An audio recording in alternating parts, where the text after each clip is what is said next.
काँग्रेसच्या general secretary प्रीतीताई Jaiswal यांनी काल वंचित बहुजन आघाडीमध्ये प्रवेश केला आणि येणारी विधानसभा निवडणूक त्या वंचित बहुजन आघाडीकडून लढवणार आहेत.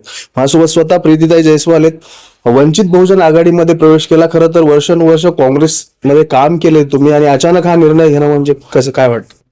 आपण बघितले असेल, हिंगोली जिल्ह्यामध्ये काँग्रेस पक्षाला एकही ठिकाणी उमेदवारी कोणत्याही कार्यकर्त्याला मिळालेली नाही. म्हणजे एकही जागा काँग्रेस पक्षाने सोडून घेतली नाही आणि ही तीव्र नाराजी काँग्रेस पक्षाच्या प्रत्येक कार्यकर्त्यामध्ये आहे, जनतेमध्ये आहे.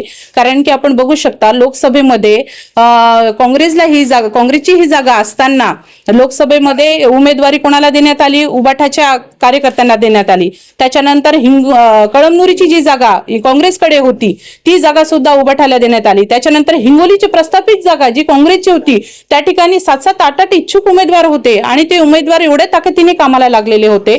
पक्षश्रेष्ठींकडून त्यांना आदेश होते, त्यांनाच नव्हे तर मला सुद्धा आदेश होता की आपण आपले वसमत विधानसभेमध्ये जाऊन काम करा, जनतेला भेटा, काय अडचणी त्या सोडवा. आणि त्याचप्रमाणे मी देखील काम करत होते. म्हणजे कार्यकर्त्याला कामाला लावून त्यांना चॉकलेट हातात देऊन नंतर निराशा त्यांच्या हातामध्ये आली.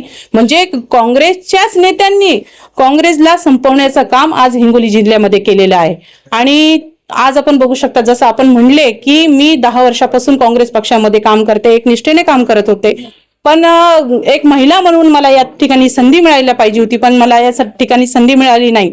असो, पण महिला म्हणून कोणाला संधी मराठवाड्यामध्ये मिळाली तर खदगावकर यांच्या सुनीला मिळाली. म्हणजे मिनल खदगावकर यांना नायगाव मधून संधी मिळाली. 10 वेळेस त्यांनी पक्ष बदललेला आहे आणि पक्ष बदलून तुम्ही इकडे जाता, पुन्हा इकडे येता, पुन्हा उमेदवारी घेता. म्हणजे एकनिष्ठता त्यांच्यामध्ये कुठे आहे? पण पक्षश्रेष्ठींनी याचा विचार केला नाही. पक्षश्रेष्ठींनी फक्त घराणेशाही पुढे चालवलेली आहे. आपण बघू शकता असे कित्येक उमेदवार काँग्रेस पक्षाच्या यादीमध्ये आहे, जे फक्त ज्यांचा कोणी काका खासदार असेल, मामा खासदार असेल किंवा सासरा खासदार असेल, अशा प्रकारे त्या ठिकाणी त्यांना उमेदवारी देण्यात आलेली आहे. म्हणजे एक प्रामाणिक काम कार्यकर्त्याला संधी देण्याचं काम काँग्रेस पक्षाने केलेलं नाहीये. तुमच्या समोर आता प्रतिस्पर्धी म्हणून दांडेगावकर साहेब आहेत, राजू नावगरे आहेत. तुम्हाला काय वेगळा असा विकास करायचा आहे वसमत विधानसभेचा? काय अजेंडा घेऊन तुम्ही निवडणुकीच्या रिंगणात आता उतरणार आहात वंचित बहुजन आघाडी? विकास तुम्ही म्हणतात, प्रस्थापित मोठे मोठे नेते तुमच्या समोर आहे, मान्य करते मी ही गोष्ट. खूप ताकदवर नेते माझ्या समोर आहे, पण त्यांनी काय काम केलं वसमत विधानसभेमध्ये आपण सांगा मला. आज वसमत विधानसभेमध्ये ज्या प्रकारे म्हणजे 2 माजी मंत्री या ठिकाणी राहिलेले आहेत. माजी मंत्री असताना या ठिकाणी फक्त त्यांनी स्वतःच्या स्वार्थासाठी कारखाने या ठिकाणी उभारले आणि त्या कारखान्याचा फायदा फक्त त्यांनी स्वतःला करून घेतलेला आहे. आज शेतकरी एवढा परेशान आहे. शेतकरी त्या ठिकाणी ऊस टाकतो, 2650 काहीतरी त्यांना भाव देण्यात आलेला आहे. तर दुसऱ्या कारखान्यामध्ये आपल्याला लागूनच पलीकडच्या जिल्ह्यामध्ये कारखाना आहे, त्या ठिकाणी टोकाईचा कारखाना बंद झाल्यानंतर बऱ्याच ऊस उत्पादक शेतकऱ्यांनी त्या ठिकाणी ऊस टाकला तर त्यांना 3200चा भाव मिळाला. म्हणजे या ठिकाणी सर्रास लूट ही कारखान्याच्या माध्यमातून शेतकऱ्यांची होत चाललेली आहे. आणि राहिले विद्यमान आमदार, तर त्यांचंही तुम्हाला सांगते की नुसतं निव्वळ गुत्तेदारी त्यांनी या 5 वर्षामध्ये या ठिकाणी केलेली आहे. स्वतःच टेंडर भरायचे, स्वतः टेंडर घ्यायचे आणि कार्यकर्त्यांना सुद्धा त्यांच्या निराशाच हाती आलेली आहे. पण कोणी बोलतं, कोणी बोलून दाखवत नाही. पण आज वसमत विधानसभेमध्ये मी तुम्हाला सांगते, मला जर ही संधी मिळालेली आहे, श्रद्धेय ॲडव्होकेट बाळासाहेब ठाकरे, आपले बाळासाहेब आंबेडकर यांनी जी माझ्यावर विश्वास दाखवून मला जी संधी त्यांनी दिलेली आहे, या संधीचं मी सोनच करेल. आणि माझ्या वसमत विधानसभेमध्ये मी विकासाचा मुद्दाच हा समोर ठेवलेला आहे. मला कारखाने वगैरे जे उद्योग कारखाने उभारून या ठिकाणी ज्यांनी स्वतःचं पोट भरण्याचं जे काम केलेलं आहे ते मी करणार नाही.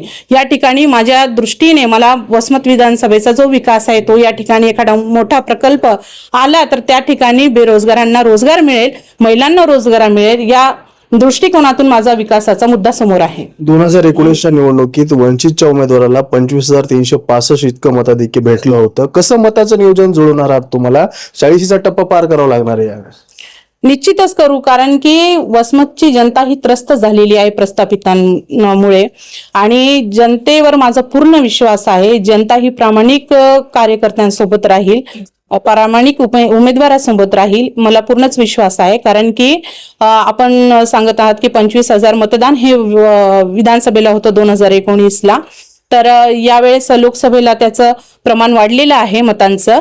आणि मी एक ओबीसी उमेदवार आहे, आणि बाळासाहेब आंबेडकर यांनी ओबीसी उमेदवार हे बरेच मराठवाड्यामध्ये दिलेले आहेत आणि आपल्याही मतदारसंघामध्ये बऱ्याच मोठ्या प्रमाणात ओबीसी बांधव आहेत, मराठा बांधव आहेत आणि बाळासाहेबांचा जो लढा आहे तो गरजवंत मराठ्यांसाठी लढा आहे, गरीब मराठ्यांसाठी लढा आहे आणि ओबीसीसाठी लढा आहे, धनगर समाजासाठी लढा आहे, मुस्लिम समाजासाठी जो लढा आहे. तर त्यांच्या विचाराशी प्रेरित होऊन जनता ही नक्कीच वंचित बहुजन आघाडीच्या उमेदवाराच्या पाठीमागे राहील आणि बहुमताने आमचा विजय या ठिकाणी होईल. नामनिर्देशन पत्र दाखल करण्यासाठी अवघे 2 ते 3 दिवस बाकी आहेत. कधी फॉर्म भरणार आहात आणि किती तारखेला ठरवलं फॉर्म भरायचे? 29 तारखेला मी फॉर्म भरणार आहे. 29 तारखेला सकाळी 11 वाजता छत्रपती शिवाजी महाराज यांच्या पुतळ्याला हार अर्पण करून आम्ही त्या ठिकाणी रॅली काढणार आहोत आणि तसेच बाबासाहेब आंबेडकर यांच्या पुतळ्याला देखील हार अर्पण करून आम्ही तहसील कार्यालयावर 12 वाजता फॉर्म दाखल करणार आहोत. मोठे मोठे मातब्बर नेते उभे टाकलेत आता निवडणुकीमध्ये विधानसभेच्या. तुम्ही एक महिला आहात, कशा प्रकारे या निवडणुकीला सामोरे जाणार आहात तुम्ही? मी एक महिला उमेदवार आहे, मोठे मोठे प्रस्थापित नेते आहे, मान्य आहे, पण याची खात्री वाटते का? आज वसमत विधानसभेमध्ये 1.5 लाख महिला मतदार आहे, 1,63,000 पुरुष मतदार आहे आणि मला खात्री आहे महिला मतदार असतील, पुरुष मतदार असतील हे नक्कीच मला संधी देतील. कारण की आजपर्यंत आपल्या वसमत विधानसभेमध्ये कोणत्याही पक्षाने महिलेला संधी दिलेली नाहीये, पण आज ॲडव्होकेट बाळासाहेब आंबेडकर यांनी मला संधी दिली आणि त्याचमुळे मला असा विश्वास आहे की एक महिला म्हणून मला सहकार्य सगळे करतील आणि मोठ्या मताधिक्याने आमचा विजय होईल. माजी मंत्री जयप्रकाश दांडेगावकर पुन्हा निवडणुकीच्या रिंगणात उतरतायत. बाराशू जो कारखाना आहे तो प्रायव्हेट केला असा त्यांच्यावर आरोप होतोय आणि अवसानात काढून कमी किमतीमध्ये विकत घेऊन त्याची किंमत आता वाढली असा देखील आरोप त्यांच्यावर होतोय. पूर्ण टेक्सटाईल पार्क असेल, सुतगिरणी भाडेतत्वावर गेली आहे, ती मूर्ती कारखाना चोरीला गेलाय. या सगळ्याला जबाबदार कोण आहे असं वाटतंय तुम्हाला? इथले प्रस्थापित नेते सगळ्याला जबाबदार तर तेच आहेत. जसं आता तुम्ही सुशिक्षित बेरोजगार तरुणांचा रोजगार सगळं आता मातीमोल झालं. हो, आपल्या वसमत विधानसभेमध्ये कारखाने गिळण्याचंच काम या ठिकाणी झालेले आहे, शेतकऱ्यांना फसवण्याचं काम या ठिकाणी झालेलं आहे, जनतेची लूट या ठिकाणी झालेली आहे. हे सर्व जनतेला माहीत आहे. जसं आपण सांगितलं कारखाना त्यांनी प्रायव्हेट केला, ही सत्य गोष्ट आहे. कारण की कारखाना आपल्या नावावर करून त्यांनी त्या ठिकाणी पण जनतेची लूट मोठ्या प्रमाणात केलेली आहे. बरेच असे काही या ठिकाणी कारभार झालेले आहे वसमत विधानसभेमध्ये लोकांना लुटण्याचे. तर ते सगळ्या पूर्ण जनतेला माहित आहे आणि त्याचमुळे जनता ही वंचित बहुजन आघाडीचे पक्षाच्या उमेदवारासोबत राहील. मागच्या 5 वर्षामध्ये काय त्रास झाला इथल्या जनतेला? विद्यमान आमदार आहेत राजू नवघरे, यांनी काय विकास कामे केलेत आणि मोठं दहशतीचं वातावरण निर्माण झाले असं चर्चा सुरू आहे की त्यांच्या उमेदवारीमुळे त्यांनी निवडून आले. दहशत त्यांनी पसरवलेलीच आहे. बरेच असे कार्यकर्ते आहेत ज्यांनी आम्हाला देखील सांगितलेलं आहे की खूप त्यांना धमकावण्याचे कॉल वगैरे पण त्यांच्याकडून येतात. त्यांचे कार्यकर्ते काही आहेत ते पण त्यांना धमकावण्याचं काम देखील करतात. आता विधानसभा निवडणूक लागलेली आहे आणि बऱ्याच कार्यकर्त्यांना त्यांनी धमकावलेलं देखील आहे की तुम्ही या उमेदवाराच्या पाठीमागे राहू नका, त्या उमेदवाराच्या पाठीमागे राहू नका, असं काम त्यांच्या कडून होत आहे. आणि सगळ्यांना माहीत आहे, त्यांचा जो स्वभाव आहे तो सगळ्यांना माहिती आहे की कशा पद्धतीने ते राजकारण 5 वर्षाचं त्यांनी वसमत विधानसभेत केलं.